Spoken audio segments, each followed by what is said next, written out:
નમસ્કાર દર્શક મિત્રો, ખબર અરવલ્લીમાં આપનું સ્વાગત છે। અરવલ્લી જિલ્લાના માલપુર તાલુકામાં છેલ્લા કેટલાય દિવસોથી એક પછી એક ગંભીર પ્રકારના બનાવો બની રહ્યા છે। એના પરથી એવું કહી શકાય કે માલપુર પોલીસનો કોઈ પણ વ્યક્તિ પર કાયદાનો ડર નથી રહ્યો। માલપુર પોલીસ સ્ટેશન વિસ્તારમાં થોડાક દિવસો પહેલા ઉપરાઉપરી અંગ્રેજી દારૂ ઝડપાવવાના કિસ્સા એલસીબી પોલીસે અને સ્ટેટ મોનિટરિંગ સેલે ઝડપ્યા હતા। ત્યારબાદ હત્યાનો એક બનાવ બન્યો હતો। ત્યારબાદ આજે વહેલી સવારે 7:30 વાગ્યાના અરસામાં ઘરેથી માત્ર 500 મીટર દૂર આવેલી દુકાને વસ્તુ લેવા માટે ગયેલી આ માત્ર 8 વર્ષની દીકરી પર દુષ્કર્મ કરવાનો પ્રયાસ કરાયો હતો। આ ઘટના એટલી બધી ચોંકાવનારી છે કે આ દુષ્કર્મનો પ્રયાસ કરનાર દુકાનદાર એટલે કે નાનાભાઈ રમણભાઈ નામનું આ વ્યક્તિ છે, જે વાંકાનેડા ગામનું છે। વાંકાનેડા ગામે આજે વહેલી સવારે ઘરેથી લીંબુ અને એવી ઘરની વસ્તુ લેવા માટે માતાએ દીકરીને મોકલી હતી। દીકરી વસ્તુ લેવા માટે ગઈ હતી, પરંતુ કોઈ પણ સુમસામ એરિયા હોવાથી દુકાનદારનું મન બગડ્યું હતું અને એણે આ દીકરીને નજીકના જંગલ વિસ્તારના ડુંગર પર લઈ જવાનો પ્રયાસ કર્યો હતો। ત્યાં લઈ જઈ આ દીકરીના કપડાં કાઢી નાખી તેની સાથે દુષ્કર્મનો પ્રયાસ કર્યો હતો, પરંતુ હિંમત રાખી માત્ર 8 વર્ષની દીકરીએ બૂમાબૂમ અને ચીસાચીસ કરી મૂકતા બાળકીની માતા દોડતી પહોંચી હતી।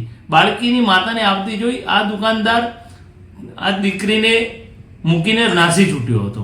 નાસી છૂટવાથી ખબર પડી ગઈ હતી કે ભાઈ આ દીકરી પર દુષ્કર્મનો પ્રયાસ થયો હતો। દીકરીએ માતાના ખોળામાં જઈ અને તેને થોડી ઘણી વાત કરી હતી કે આના મારી સાથે આવું કૃત્ય કર્યું છે।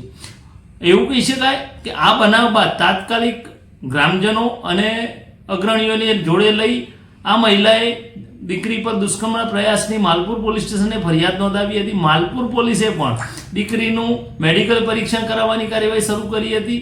જોકે આ જે નરાધમ છે, આ નરાધમ અગાઉ પણ આ જ પ્રકારના કિસ્સામાં પોલીસ સ્ટેશનની હવા ખાઈ ચૂક્યો છે। એટલે એવું કહી શકાય કે આ વિકૃત મગજનો વ્યક્તિ હોવાની શક્યતાઓ પૂરેપૂરી રહેલી છે, પરંતુ આ વિકૃતિ ચરમસીમાએ પહોંચે એ પહેલાં જો દીકરીની માં ના આવી શકી હોત તો આ દીકરીનું ભવિષ્ય ધૂળધાણી થઈ ગયું હોત। એવું કહી શકાય કે આવા વ્યક્તિઓને સમાજમાં રહેવાનો કોઈ અધિકાર નથી। આવા વ્યક્તિઓને આજીવન જન્મટીપની સજા આપવી જોઈએ અને એમને આવો જ પાઠ ભણાવવામાં આવશે તો જ આવા કૃત્યો થતા અટકશે। તો આપ બતાવશો કે કાલે જે આ બાળકી જોડી જે બનાવ બન્યો તે ગાડીથી કઈ રીતે બનાવ બન્યો તે જરા જણાવો ને। ઓયથી અમને કીધા લે બોલે જતી રહી, ત્યાં છોકરી ચોજી એમ કઈ વાર લાગી એટલું દોડેલી ગઈ, થોડો અવાજ લાગ્યો ડુંગરામાં હતી। નાની દુકાને જઈને 2 પડીકો લીધો અને 2 પાલી। જે દુકાને અહીંથી કેટલી દૂર થાય દુકાન તમારે? 501 મીટર જેવી છે ને? હા, બરાબર। તો એ જે દુકાનદાર વ્યક્તિ હતો એનું નામ નાનાભાઈ રમણભાઈ, ગામ વોકાનેડા, એમ ને? બરાબર। તો ત્યાર પછી તો ગાડી તમને કેવી રીતે ખબર પડી કે આ બાળકી જોડે ખરાબ કૃત્ય કરવાની કોશિશ કરી છે?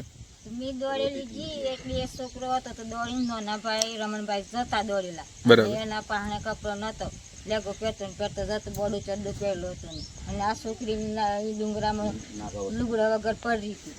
પછી મેં ખોડામાં લઈને પૂછ્યું કે મારે કોઈ કશું જવાબ કર્યું નહીં, બરાબર। અને પછી રોતી તો હું છું બેટા, તો મને કાકે બચ્ચો કરીને મને હુવા ઠેકાણે ડાસો ગાલે એમ કરતો ને એવું મને કોશિશ કરીને હુવા દીધી એમ। બરાબર। ત્યાર પછી તમે કોને બોલાયા? તે ગાડી કોણ હતું બીજું હાજર હતું કોઈ?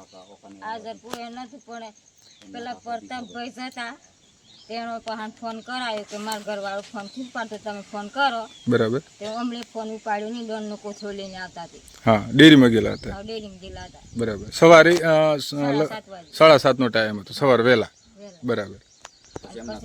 પાછા એમના કાકા આયા ભીખાભાઈ, તે જે આરોપીના આરોપીના, હા, એમને પૂછ્યું કે દીક કાકા આ છોકરીને આવું કરાવી હોત, આ છોકરીની ઉંમર જો અને અમને આવું કરવાનું ક્યાં આવે છે? આ બાળકી છે આપણે કયા ધોરણમાં ભણે? 3જા ધોરણમાં, એમ ને? હા, બરાબર। ત્યાર પછી તમે ફરિયાદ આપી પોલીસ? હા। કેવો ગાડી? માલપુર? એટલે તો રૂબરૂપ જઈને આપી કે પોલીસ બોલાવી હતી? એ ગાડી રૂબરૂપ જઈને આપી, રૂબરૂપ જઈને ફરિયાદ આપવામાં આવી, એમ ને? કશું